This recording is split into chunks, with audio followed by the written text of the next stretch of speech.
स्वागतम. संगीता भालसिंग या माझ्या यूट्यूब चॅनलवर तुम्हा सर्वांचे हार्दिक स्वागत. समाजशास्त्र इयत्ता 12वी हा विषय अभ्यासाला घेतला आहे. पुस्तकाचं नाव आहे भारतीय समाजाची ओळख. यामधील प्रकरण क्रमांक 2 भारतीय समाजाचे वर्गीकरण या प्रकरणावरील स्वाध्याय आपण सोडवणार आहोत. या प्रकरणावरील व्हिडिओ लेक्चर पूर्ण झालेले आहेत ते या चॅनलच्या प्लेलिस्टवर जाऊन तुम्ही क्रमाने पाहू शकता. हा स्वाध्याय पाठ्यपुस्तकामध्ये प्रकरण संपल्यावर दिलेला आहे. यावरून प्रश्नांची उत्तरं कशी लिहायची ते आपण आता पाहूया. प्रश्न क्रमांक पहिला अ. दिलेल्या पर्यायांपैकी योग्य पर्याय निवडून खालील विधाने पूर्ण करा. योग्य पर्याय निवडायचा आहे आणि विधान पूर्ण लिहायचं. फक्त उत्तराचा शब्द लिहायचा नाही तर विधान पूर्ण लिहायचं. क्रमांक 1. टिंबटिंब समुदायामध्ये दुय्यम प्रकारचे नातेसंबंध महत्त्वाचे असतात. त्याचं उत्तर पर्याय आहेत त्यासाठी ग्रामीण, आदिवासी आणि शहरी. या पर्यायांच्यापैकी अचूक उत्तर आहे शहरी. शहरी समुदायामध्ये दुय्यम प्रकारचे नातेसंबंध महत्त्वाचे असतात. अशा प्रकारे पूर्ण विधान लिहायचं. 1 मार्काच्यासाठी त्याला 1 गुण असणार आहे. वस्तुनिष्ठ प्रश्न क्रमांक 2. 55% जास्त आदिवासी लोकसंख्या भारताच्या टिंबटिंब भागात आढळते. पर्याय आहेत पश्चिम, मध्य आणि दक्षिण. याचं अचूक उत्तर आहे मध्य. 55% जास्त आदिवासी लोकसंख्या भारताच्या मध्य भागात आढळते असं पूर्ण वाक्य लिहायचं. प्रश्न पहिल्यातलाच ब आकडा आहे. पुढील प्रत्येक गटातील चुकीची जोडी ओळखा व दुरुस्त करून लिहा. जोड्यांचा गट दिलेला आहे. 4 दिलेले आहेत. त्यातली 1 चुकीची आहे. बाकीच्या बरोबर आहे. ती ओळखायची पण दुरुस्त करायची आहे. 1 गुण असेल. जमीन मालक, जमीनदार. ग्रामीण विकासासाठी घेतलेला पुढाकार, समुदाय विकास कार्यक्रम. 3. शासनाची त्रिस्तरीय व्यवस्था, एकात्मिक ग्रामीण विकास कार्यक्रम. हा चूक आहे. ही जोडी चूक आहे. ही बरोबर आहे. ही बरोबर आहे. आणि 4थी पण बरोबर आहे. प्राथमिक व्यवसाय, पारंपरिक समाज. आता आपल्याला 3री जोडी चूक आहे समजलं. मग दुरुस्ती करायची आहे. तिथे आपण दुरुस्ती करू.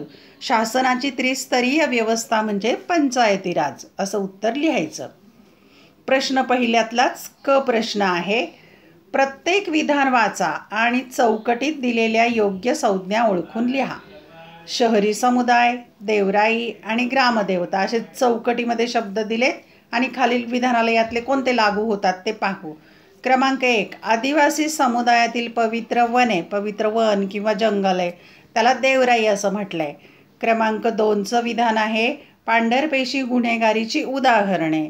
ती कुठे आढळतात तर शहरी समुदायामध्ये. अशा प्रकारे 1-1 गुणांच्यासाठी वस्तुनिष्ठ प्रश्न असेल संज्ञा ओळखायला. ड प्रश्न आहे पहिल्यातलाच. अधोरेखित शब्दांच्या जागी अचूक शब्द लिहून विधाने पूर्ण करा. म्हणजे विधान दिलेलं आहे त्यातला 1 शब्द अधोरेखित म्हणजे अंडरलाईन केलेला आहे. त्याच्या जागी अचूक शब्द लिहायचा आहे. 1. शहरी समुदायातील व्यक्तींचे स्थान बहुतांश वेळा अर्पित स्वरूपाचे असते. आता इथे अर्पित शब्दाखाली अधोरेखित केलेला आहे. तिथे दुसरा शब्द लिहायचा आहे अचूक शब्द. 1 गुण असणार आहे. तिथे अचूक शब्द येणार आहे अर्जित. अर्जित म्हणजे कमावलेलं, मिळवलेलं. शहरी समुदायातील व्यक्तीचे स्थान बहुतांश वेळा अर्जित स्वरूपाचे असते असं पूर्ण वाक्य लिहायचं. क्रमांक 2. निर्जीव वस्तूंचे पूजन करण्याच्या पद्धतीला चेतनावाद असे म्हणतात.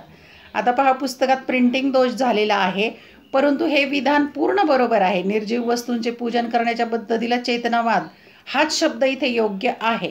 म्हणून याचं उत्तर येणार आहे चेतनावाद.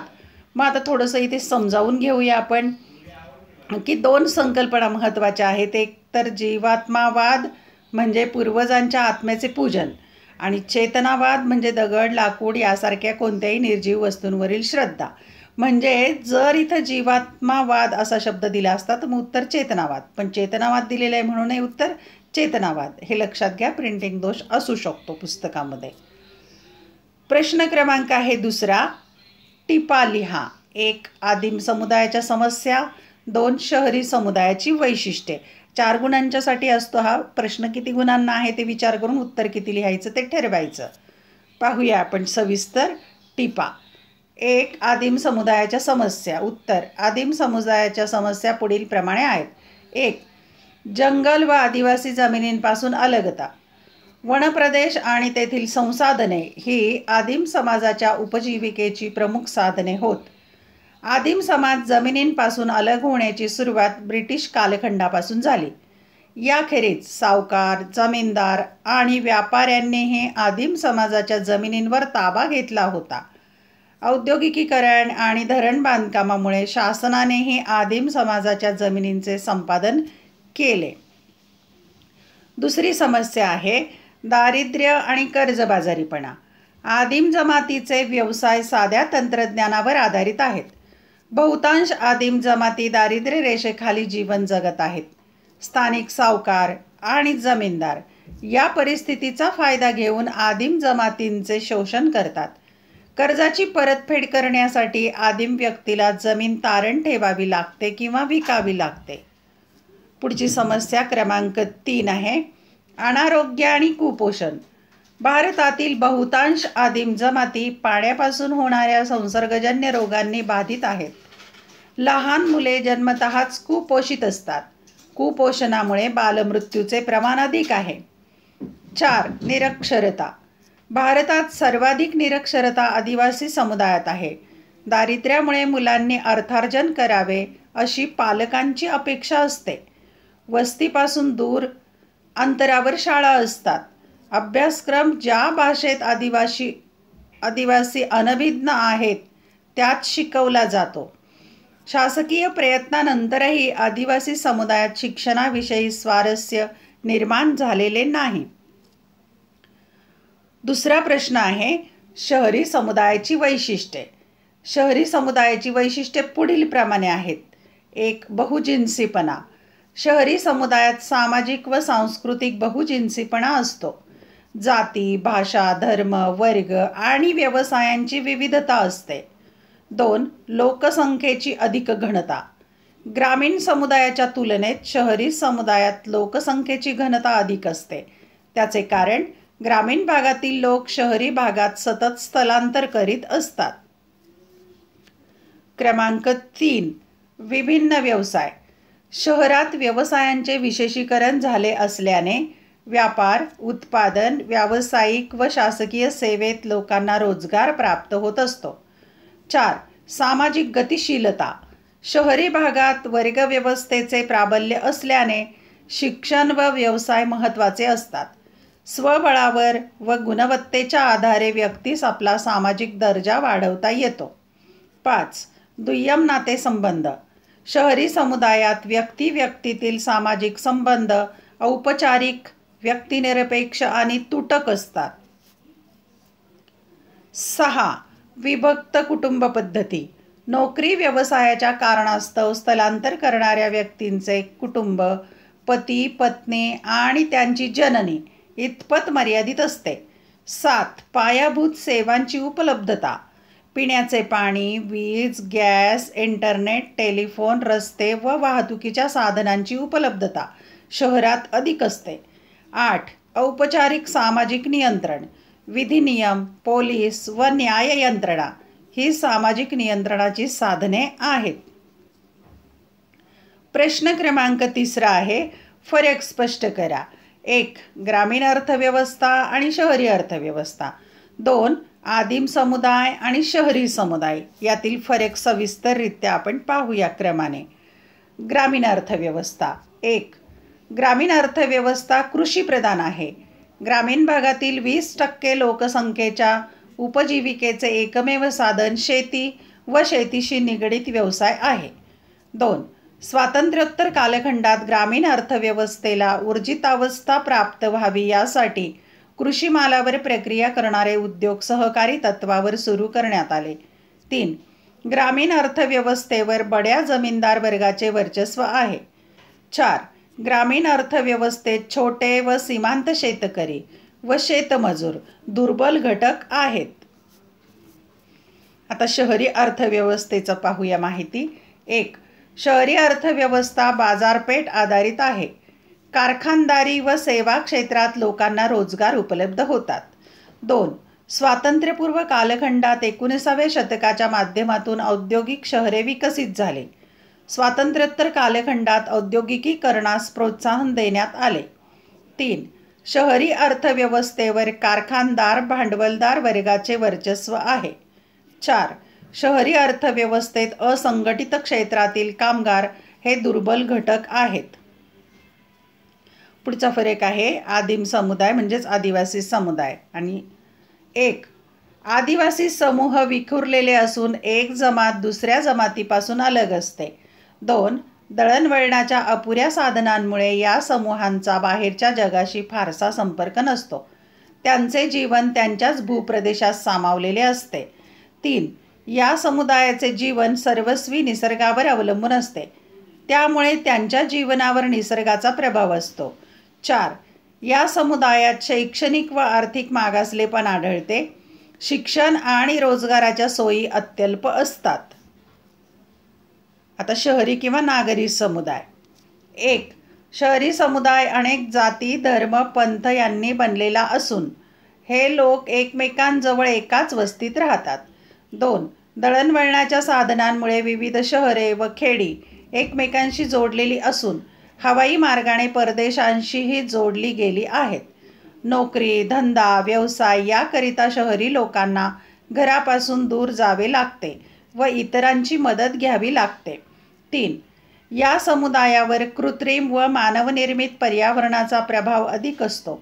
पाणी पुरवठा, वीज पुरवठा, अन्नधान्य पुरवठा इत्यादी सुविधा मानवनिर्मित आहेत. 4. या समुदायातील लोक सुशिक्षित असतात. विविध प्रकारचे शिक्षण देणाऱ्या अनेक शैक्षणिक संस्था शहरात उपलब्ध असतात. शहरात उद्योग, व्यवसाय आणि सेवा क्षेत्रात चांगली आर्थिक प्राप्ती होत असते. प्रश्न क्रमांक 4 आहे दिलेल्या संकल्पना उदाहरणासह स्पष्ट करा. 1 आहे शहरी गुन्हेगारी आणि 2 आहे आदिवासी कुल. या संकल्पना उदाहरणासह स्पष्ट करूया. शहरी गुन्हेगारी. उत्तर: शहरी गुन्हेगारी वाढत्या शहरीकरणाचा परिपाक आहे. असा प्रचलित समज आहे की झोपडपट्टीत राहणारे दरिद्री आणि उपेक्षित गुन्हेगारीकडे वळतात. मात्र हा समज चुकीचा आहे, कारण झटपट पैसा प्राप्त करून ऐश आरामी जीवन जगण्यासाठी वरिष्ठ वर्गातील लोकही गुन्हेगारीकडे वळतात. आयुष्यात एका टप्प्यावर अयशस्वी झालेले सुशिक्षित तरुणही गुन्हेगारीकडे वळतात. राजकारणी आणि अभिजन वर्गाच्या आशीर्वादाने गुंडांच्या टोळ्या पोसल्या जातात. कालांतराने हेच गुंड पैसा आणि पाशवी बळाचा वापर करून राजकारणात प्रवेश करतात आणि उच्चपदस्थ बनतात. स्त्रियांचे अपहरण व अतिप्रसंग, सायबर व आर्थिक गुन्हे शहरात मोठ्या प्रमाणात वाढले आहेत. गुन्हेगारीमुळे शहरी जीवन अत्यंत असुरक्षित बनले आहे. उदाहरण: दाऊद इब्राहिम आणि छोटा राजन हे गुंडांच्या टोळ्यांचे म्होरके, तर हर्षद मेहतासारखे पांढरपेशा गुन्हेगार. क्रमांक 2ची टिपा आहे आदिवासी कुल. कुल हा आदिम समाजाचा अविभाज्य भाग आहे. कुल म्हणजे रक्ताच्या नात्यांनी बांधली गेलेली कुटुंबे होत. त्यांच्या वंशाची सुरुवात वास्तविक किंवा काल्पनिक व्यक्तीपासून किंवा वस्तूपासून झालेली असते. भारतातील बहुतांश जमाती बहिर्विवाह, कुल आणि वंशपरंपरा यामध्ये विभागलेल्या आहेत. कुल संघटन असल्यामुळे दृढ नातेसंबंध निर्माण होतात. उदाहरणार्थ महाराष्ट्रातील वारली व कातकरी जमातींचे कुल संघटन. प्रश्न क्रमांक 5 आहे संकल्पनांची आकृती पूर्ण करायची आहे आणि त्यासाठी विषय दिला इथे गोलामध्ये. आदिम समुदायाशी सांस्कृतिक संपर्क येण्याची कारणं. कोणकोणती कारणे आहेत ती 4 लिहायची 4 गोलामध्ये. ख्रिस्ती धर्मोपदेशकांचे प्रयत्न, शासकीय उपक्रम म्हणजे सरकारी उपक्रम, शिक्षणाचा प्रसार, शिक्षण प्रसार आणि स्थलांतर. अशा प्रकारे संकल्पनाची आकृती पूर्ण करायची. त्यातलाच ब प्रश्न आहे आता. खालील विधान चूक की बरोबर ते सांगून सकारण स्पष्ट करा. म्हणजे इथे विधान चूक आहे की बरोबर हे पण सांगायचं आणि ते सकारण म्हणजे त्याचं कारणही स्पष्ट करायचं आहे. क्रमांक 1 शहरी समुदायामध्ये गुंतागुंतीचे श्रम विभाजन दिसून येते. 2 अलीकडील काळामध्ये जाती व्यवस्थेचा पारंपरिक प्रभाव हा बदलत आहे. आपण सविस्तर उत्तर पाहूया आता. चूक की बरोबर आणि सकारण. शहरी समुदायामध्ये गुंतागुंतीचे श्रमविभाजन दिसून येते. वरील विधान बरोबर आहे. कारणे: 1. शहरात व्यवसायांचे विशेषीकरण झालेले असते. 2. व्यावसायिक कारणास्तव आवश्यक ते श्रमविभाजन करण्यात आलेले असते. 3. विशेष पात्रता असणाऱ्या व्यक्तींना विशेष व्यावसायिक संधी उपलब्ध असते. उदाहरणार्थ वैद्यकीय क्षेत्रातील डॉक्टर. 4. जागतिकीकरणानंतर विशिष्ट पात्रता असणाऱ्या व्यक्तींना देशात आणि देशाबाहेर व्यावसायिक संधी उपलब्ध असतात. 2. अलीकडील काळामध्ये जाती व्यवस्थेचा पारंपरिक प्रभाव हा कमी होत चालला आहे. उत्तर: वरील विधान बरोबर आहे. कारणे: 1. 19व्या शतकाच्या उत्तरार्धापासून औद्योगिकीकरण आणि नागरीकरणाचा मोठ्या प्रमाणात प्रसार झाल्याने पारंपरिक समाजव्यवस्था आणि त्यातील जाती व्यवस्थेत परिवर्तन घडून येऊ लागले आहे. 2. औद्योगिकीकरणामुळे पारंपरिक जातीनिहाय व्यवसाय हा विचार मागे पडला आहे. शिक्षणाचा प्रसार झाल्याने कनिष्ठ जातीतील कर्तबगार व्यक्ती मोठ्या अधिकार पदावर जाऊन पोहोचल्या आहेत किंवा स्वतःचे उद्योग व्यवसाय करीत आहेत. 3. 19व्या शतकातील समाजसुधारकांनी जातीव्यवस्था आणि त्यातील अन्यायमूलक बाबींवर प्रखर टीका केली. त्यांनी बहुजन समाजाला व दलितांना संघटित केले. या कनिष्ठ जातींनी जातीचे निर्बंध झुगारून दिले आहेत. 4. भारताच्या संविधानाने समतेचे तत्त्व स्वीकारले आहे. जातींच्या आधारे भेदभाव करण्यास मनाई केली आहे. अस्पृश्यतेचे निर्मूलन केले आहे आणि अस्पृश्यतेचे पालन हा दखलपात्र गुन्हा घोषित केला आहे. क्रमांक 6 प्रश्न आहे. आपले मत नोंदवा. 1. शहरांमध्ये समुदाय ऐक्य भावनेचा अभाव का आहे? 2. शहरी विकासाची गरज स्पष्ट करा. याबाबत आपलं मत लिहूया आपण. क्रमांक 1. शहरांमध्ये समुदाय ऐक्य भावनेचा अभाव का आहे? उत्तर: शहरामध्ये समुदाय ऐक्य भावनेचा अभाव आहे कारण 1. शहरांमध्ये विविध प्रांतातून आलेल्या विविध जाती व धर्माचे लोक एकत्र राहतात व आपले वेगळेपण जोपासतात. 2. शहरांमधील सामाजिक संबंध दुय्यम औपचारिक आहेत, त्यामुळे समुदाय ऐक्य भावना वाढीस लागत नाही. 3रं कारण, महानगरे भौगोलिकदृष्ट्या पसरलेली आहेत. निवासाचे स्थान कामाच्या स्थानापासून लांब अंतरावर असते.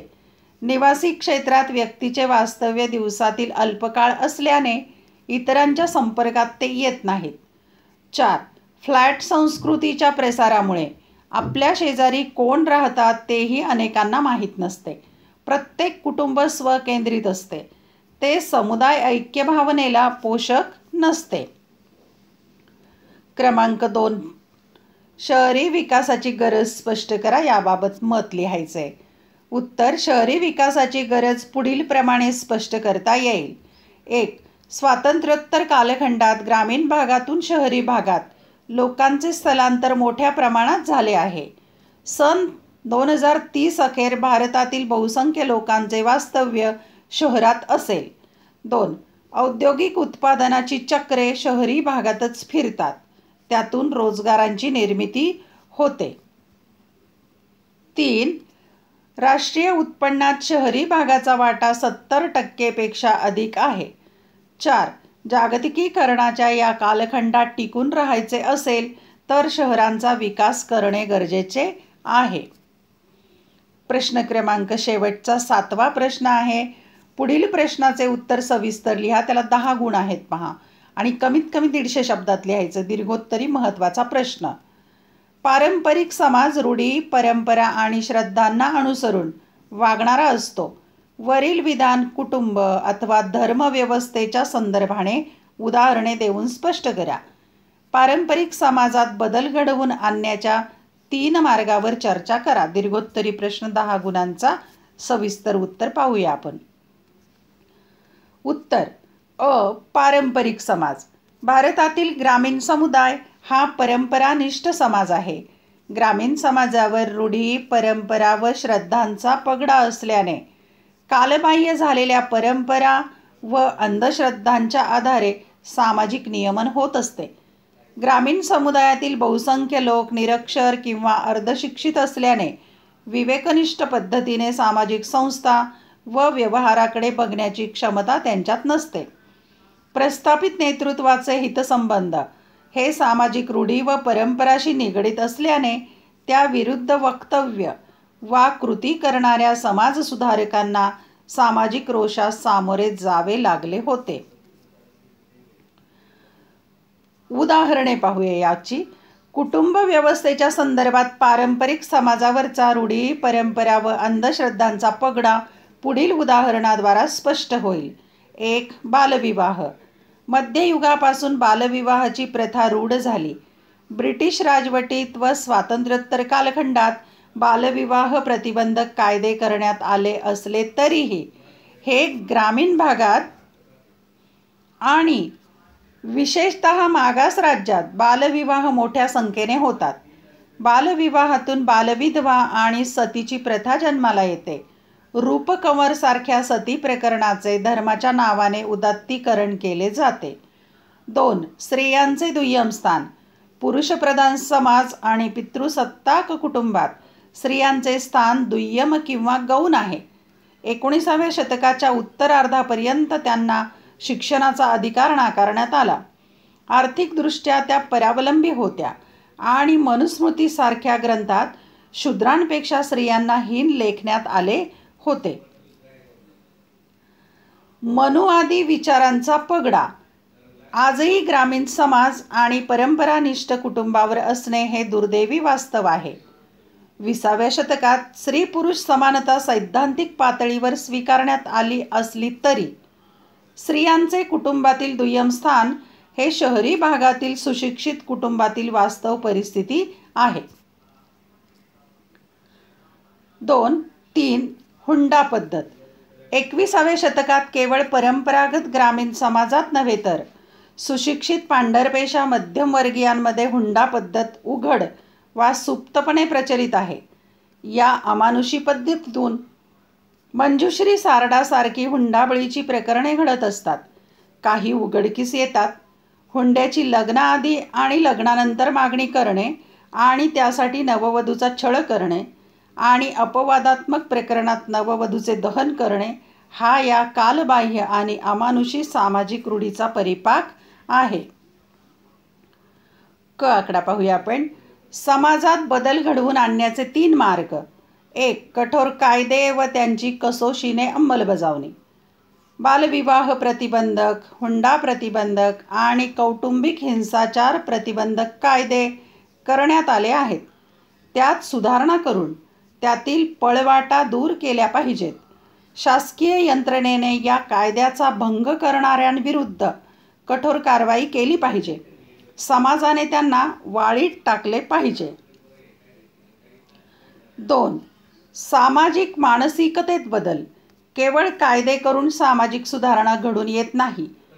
समाजधुरीणांनी व महिलावादी संघटनांनी याबाबत समाजाचे प्रबोधन केले पाहिजे आणि समाजाची मानसिकता बदलण्यासाठी सातत्याने प्रयत्न केले पाहिजेत.